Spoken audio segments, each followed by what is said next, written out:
Alright, this is the final video. As you see, we have the door on.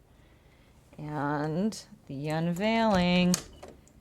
Here we go. Bathroom, complete with sink. We finished the caulking around the bottom of the floor, the dual flush toilet. We got the molding up around the door. Oh, sorry, excuse me about the mess out there. The vent fan. We were able to hang the curtain. The tub's in. Color looks great with the walls that did end up looking greener than they did when we were putting them in. The floor came out solid. The sink had some problems. Had to replace both of the hoses back there, but they'll get tied and put to the side. We currently have just a space heater because it takes 3 weeks for the floor to fully cure before you're supposed to start using the in-floor heating, which is over here in the corner. It's off. Got a little night light. And hi guys.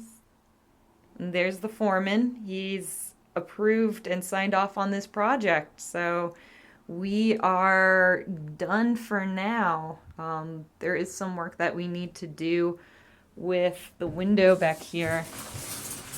Need to finish that. The hole is still open, but that's nothing that needs to get done for this project. It's completely sealed and everything. It's just kind of the cosmetic around. And I gotta figure out how exactly I want to seat that.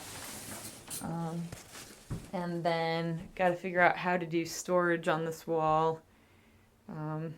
The toilet's kind of tall and you need some space for your hand to flush. So a lot of the over the toilet stuff isn't the right size.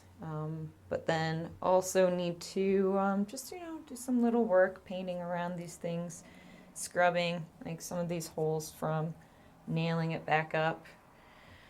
But overall, I couldn't have done it on my own. So I really appreciate all the people, mainly my family, and then also the people who put up with me being extra dirty over the course of almost 3 months now. This guy's cute. He'll change colors. He squeeze his butt. Blue. Oh. Yeah, that's fun. All right. Thank you, everyone, and have a great day. Good luck on your bathrooms.